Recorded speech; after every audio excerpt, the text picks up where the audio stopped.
He was a millionaire in a tailored coat, sitting alone on Christmas Eve, with a worn-out teddy bear, and then a tiny voice sliced through the airport noise like a siren.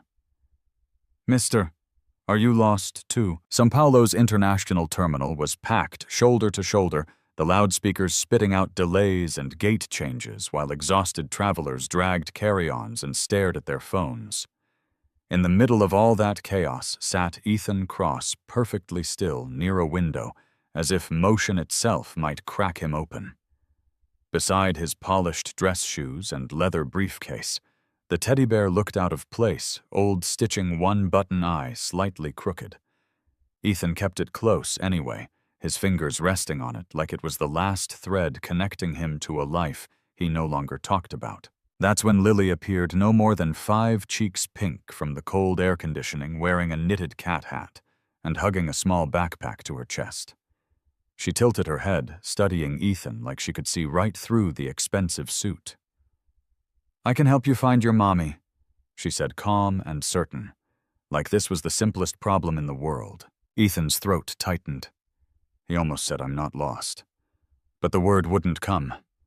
Instead, he crouched slightly and asked softer than he meant to, "Are you the one who's lost?" Lily nodded, still smiling. "My mom was here. Then Candy?"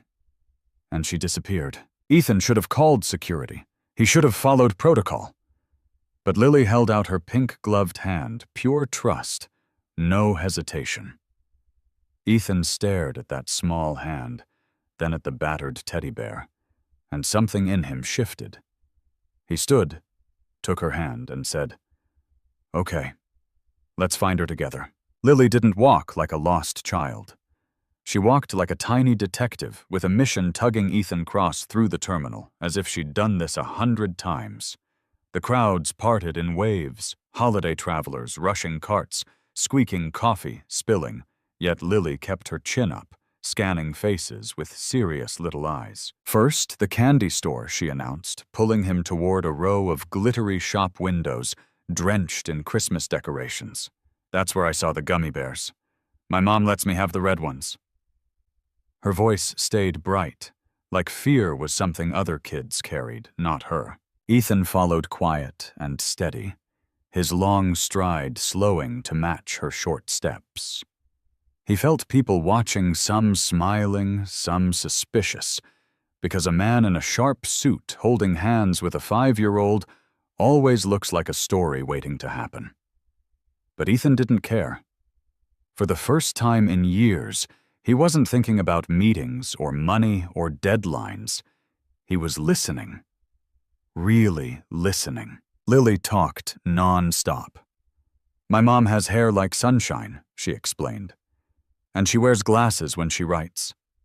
She's making a story about a turtle that learns to fly." "A flying turtle," Ethan murmured, surprised by the warmth creeping into his chest. Lily nodded like it was obvious. In stories, anything is possible. They checked the candy shop. Nothing. The food court. Nothing. The little arcade corner. Still nothing. Lily's smile finally wobbled for half a second. Then she caught it and straightened it back into place.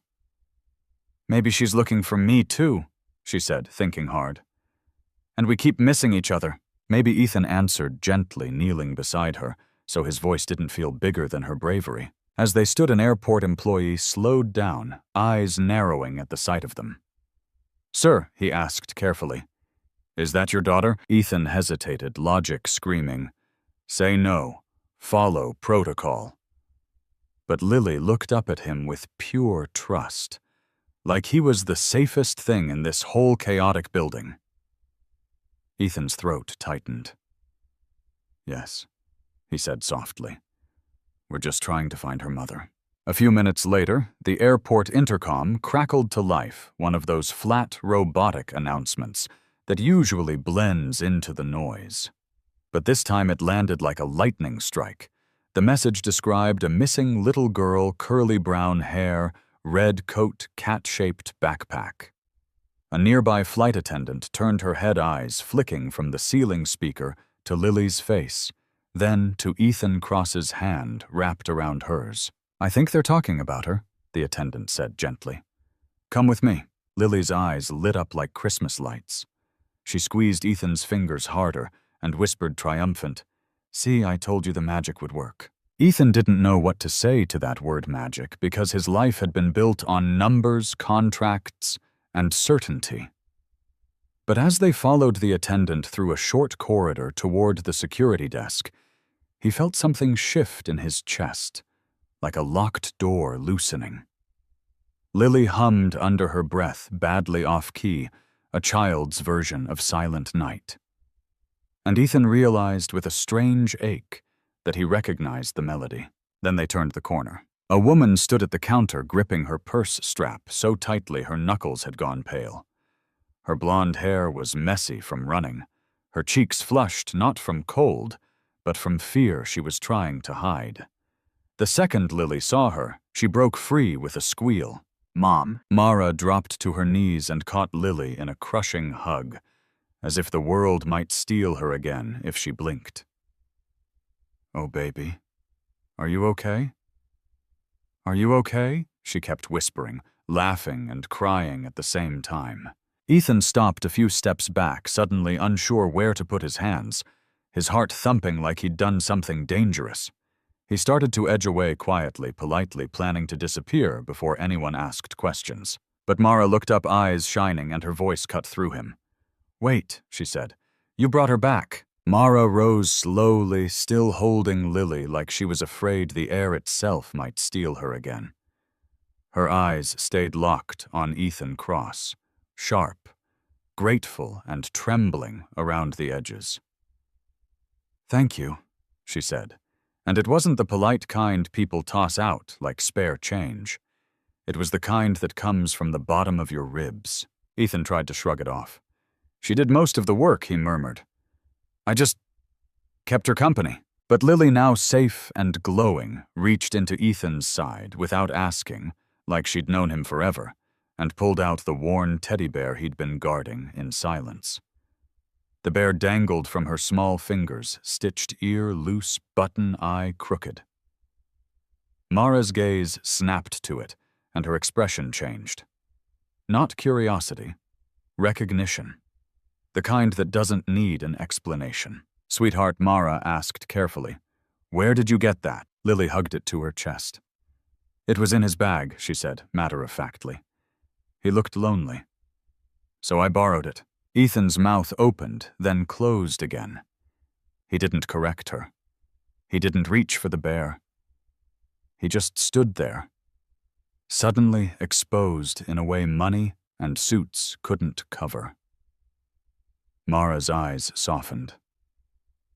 "It belongs to someone important," Ethan admitted, voice low. "A long time ago." Mara didn't push. She didn't demand details. She simply nodded, as if she understood grief has its own language, and you don't yank it out of strangers in public. In that silent exchange, something passed between them. Not romance, not drama, just a clean human understanding. The airport, meanwhile, kept spinning. Screens flashed cancellations. People groaned. Another announcement echoed through the terminal. More flights grounded, more waiting. Mara glanced up at the board, then down at Lily, who was finally blinking heavy, the adrenaline fading. "Our flight? It might be ours," Mara whispered, exhausted. Ethan checked his watch, then looked at them like he was making a decision he hadn't allowed himself to make in years. "There's a quiet cafe upstairs," he said. "Warm food, softer seats. You both look like you need a break." Mara hesitated. Pride flared. She didn't like needing anything from anyone. But Lily yawned into her shoulder, and the truth hit harder than pride. She was running on fumes. "Okay," Mara said softly. "Thank you." They moved together through the terminal, away from the harsh fluorescent chaos up a staircase to a tucked-away cafe that felt like a secret. A booth by the window waited like a small sanctuary. Ethan helped Mara settle Lily onto the padded seat, folding a coat into a pillow. Lily curled up instantly, teddy bear tucked under her chin, breathing slow and even. And for the first time that night, the world went quiet enough for all three of them to hear something fragile forming in the space between them. Not a rescue, not a fairy tale, just the beginning of a connection that none of them had planned, and all of them somehow needed. The cafe smelled like warm bread and peppermint tea, soft, ordinary comforts that felt almost unreal after the terminal's chaos. Mara sat across from Ethan Cross, cradling a mug between her hands, while Lily slept beside her, curled into the booth, with the battered teddy bear tucked under her chin like a tiny guardian. For a few minutes, they didn't talk. They just listened to the quiet clink of spoons and the distant murmur of announcements drifting up from below. Mara finally cleared her throat. "I really appreciate this," she said. "It was supposed to be a quick layover. I didn't plan for the delays." She studied Ethan the way you study a stranger who doesn't act like a stranger. "Where are you headed?" Ethan hesitated. "Portland," he answered after a beat, then corrected himself with a small shake of his head. "Actually, I'm not sure anymore. My flight's frozen like everything else." His voice was calm, but his eyes looked far away like the airport window had been showing him a different year entirely. Mara nodded slowly. "We're going to Portland," she said. "New city. New start." She gave a small, tired smile that didn't pretend life was easy. "A friend offered us a place while I look for work. I wait tables when I can, and at night I write children's books. It's been hard." Ethan's gaze softened. "Not pity recognition?" "That's brave," he said quietly. Mara let out a breath that sounded more like a laugh. "Some days it feels brave. Most days it just feels like survival." The waitress returned with an extra cup and a fresh pot of tea. Then, without asking, she laid a small wool blanket over Lily's sleeping shoulders. Mara blinked, confused. "I didn't order that." The waitress smiled and nodded toward Ethan. "He did. He said the little one might be cold." Mara turned back to Ethan, caught off guard. "You didn't have to do that." Ethan shrugged as if kindness was a simple fact. She looked like she needed it. Mara stared at him for a long second, throat tightening. "Most people don't notice," she whispered. Ethan met her eyes, voice low and steady. "You're doing a good job," he said. "I hope someone's told you that lately." Mara went still because that was the one thing she hadn't realized she was starving to hear. Mara didn't trust her own reaction at first. Her eyes stung, and she hated how close she was to crying in front of a stranger in a suit. So she looked down at Lily instead, at the steady rise and fall of her daughter's chest under the blanket, at the little cat backpack, tucked against the booth, at the teddy bear's crooked button eye, watching the world like it had secrets. Ethan Cross sat back, hands wrapped around his coffee, as if he'd said nothing extraordinary. But Mara could feel it. Those words had landed right where exhaustion lives. "You're doing a good job. Simple. Clean." And somehow louder than the airport's speakers. Before she could answer, the night shifted again. Somewhere downstairs, a new announcement rolled through the terminal. More cancellations, more delays, people groaning like the whole building had one tired throat. A flight attendant climbed the stairs and scanned the cafe, her eyes finding Ethan. "Mr. Cross," she asked politely. "We can move you and your companions to the VIP lounge now." Mara's first instinct was to refuse. Pride snapped up like a shield. "Oh, we don't need," she started. But Lily stirred half asleep and mumbled into the teddy bear. Then she blinked up at Ethan with those fearless eyes and whispered, "You said there's hot chocolate there, with the little white pillows." "Marshmallows?"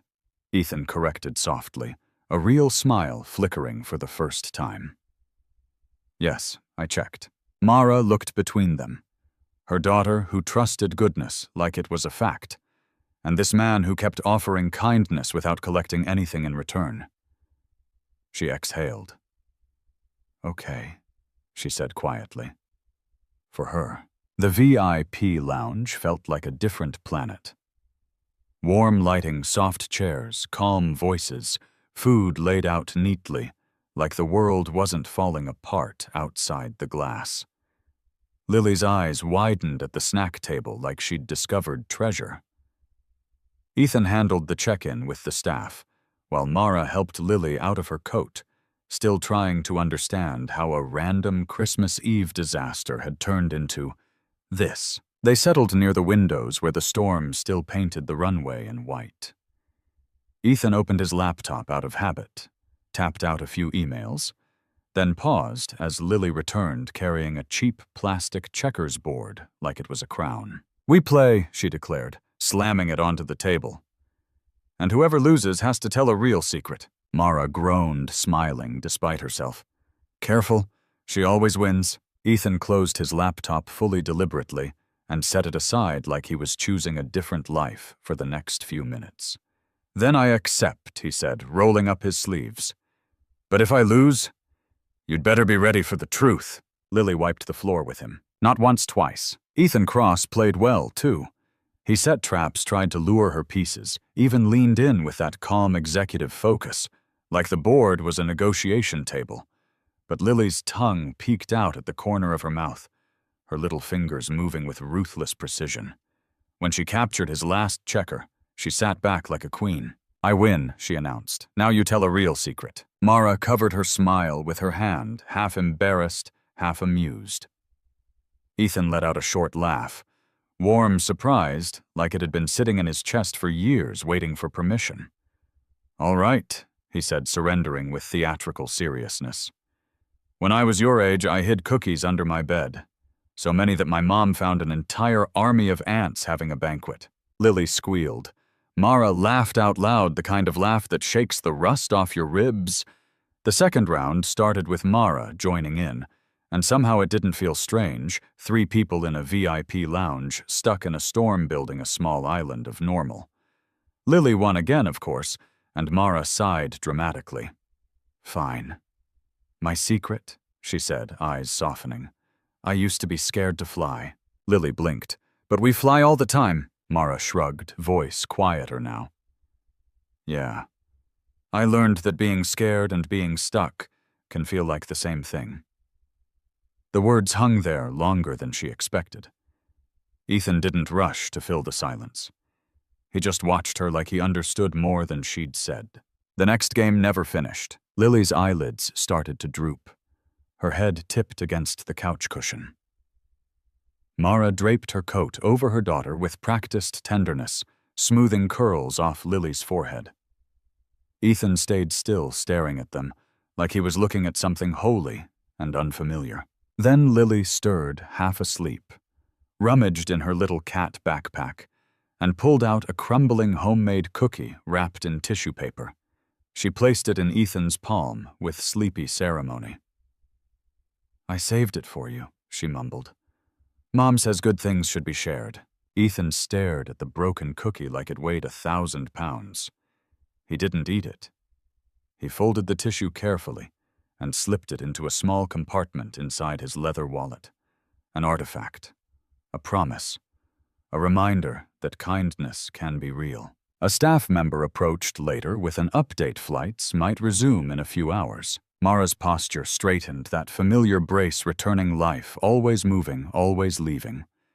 Ethan pulled a small notepad from his jacket and wrote something quickly.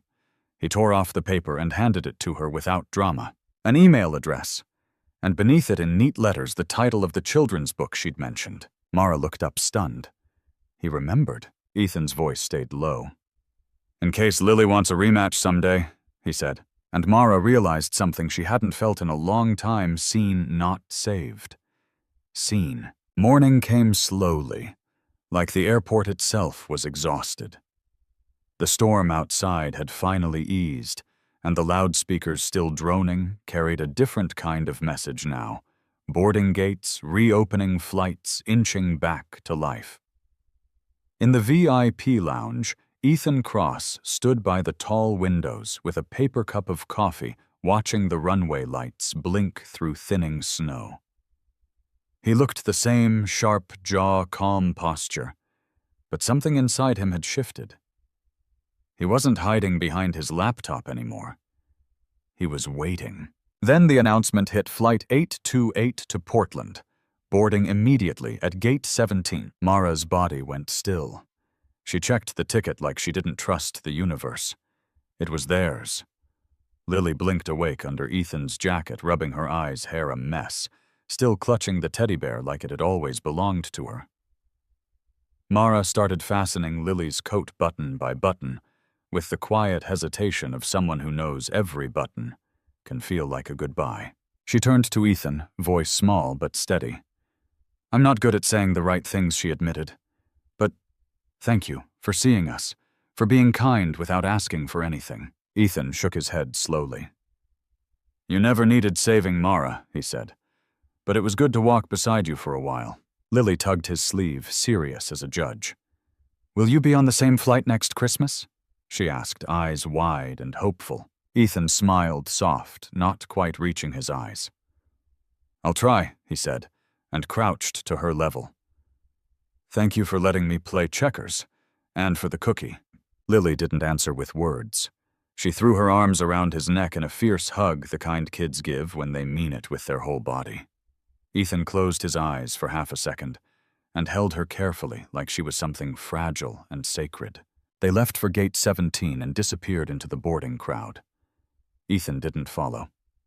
He just watched until they were gone, hands in his coat pockets, heart strangely lighter and heavier at the same time. On the plane, Mara reached into her bag to pull out Lily's sketch pad and froze. Nestled inside was the worn teddy bear. Lily smiled sleepily. "He gave it back to us." Mara turned the bear in her hands, thumb, brushing the loose stitching, and understood the message without a note. Some goodbyes are really just promises, quiet ones. Back in his penthouse in Sao Paulo, Ethan Cross should have been able to forget the airport like every other delay, every other detour. But he couldn't. The broken cookie, still wrapped in tissue, sat tucked safely inside his leather wallet, like a tiny, ridiculous treasure. And for the first time in 5 years, the silence in his home didn't feel peaceful. It felt loud. So he did something that would have shocked the old version of him. He opened his laptop, stared at a blank email, and typed a subject line that felt like stepping off a ledge, bedtime stories. Then he wrote to Mara simple human words. He told her he'd bought the book she mentioned, that it was beautiful, that she was too. No grand promises, no pressure, just a door left slightly open. Her reply came from the small kitchen in Portland Lily, asleep nearby, with the teddy bear hugged tight. She thanked him for the hot chocolate, the checkers game, the quiet kindness. And just like that, messages became a thread, short at first, then longer, deeper. Midnight stories, little jokes, photos of Lily's drawings labeled Mr. Ethan and the bear. One day, Mara sent a manuscript, a story about a girl lost in an airport who found everything. Ethan read it in one sitting, then quietly sent it to a publisher he trusted. 2 weeks later, Mara received the email that changed her life. "We'd love to publish your book. Sometimes the miracle isn't the storm ending. It's a stranger choosing gentleness when no one is watching, and that gentleness rippling into someone else's future. Now tell me, have you ever met someone for one moment, and somehow they stayed with you forever? Drop your story in the comments. And if you want more cinematic, heart-forward stories like this, subscribe, hit the bell, and join this community. Where are you watching from today?